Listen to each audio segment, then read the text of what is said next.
மக்கா, அதே இடம், அதே நேரம், மீண்டும் ஒரு கதை, நடுங்காமல் ஆடுற என் அரசியல் சதை.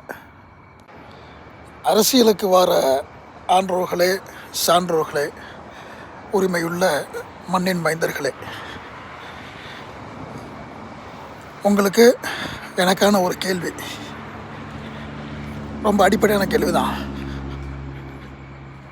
கோவிக்காக கேட்டீங்கன்னா, கேள்வி, ஏன் அரசியலுக்கு வந்தீங்க? நீங்கள் சொல்கிற வேலையை சொன்னதுபடி, நாங்கள் சொன்னதுபடியோ அல்லது நீங்கள் சொல்கிறபடியோ ஒத்துக்கிட்டபடி செஞ்சு முடிக்கிற அறிவும் ஆற்றலும் உங்களுக்கு இருக்குன்னு நாங்கள் ஏன் நம்பணும்? அதுதான் கேள்வி.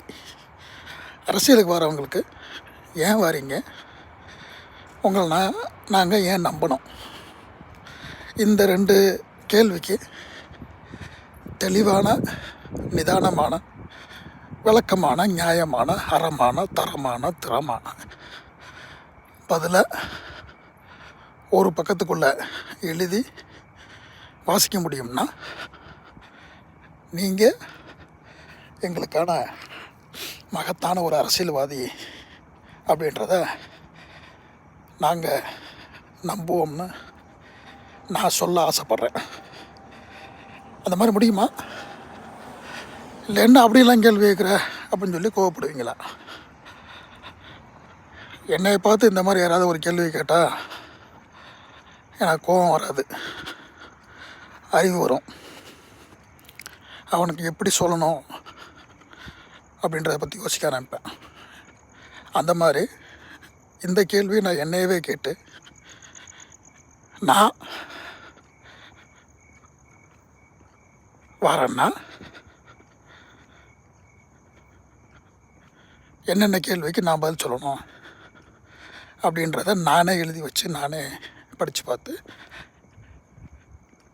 அதை ஒரு சிந்தனையாக சொல்கிறது தான் இந்த பதிவு. ஆகவே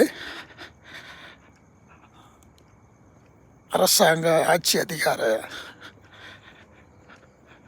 ஆசை கொண்ட அறிவாளிகளே, வருங்கால தலைவர்களே, ஏன் நீங்கள் அரசியலுக்கு வந்தீர்கள்? உங்களை மக்களாகிய நாங்கள் ஏன் நம்ப வேண்டும் என்ற கேள்விகளுக்கு தெளிவான, விளக்கமான, அறிவான பதிலை எழுதி வையுங்கள். தேவை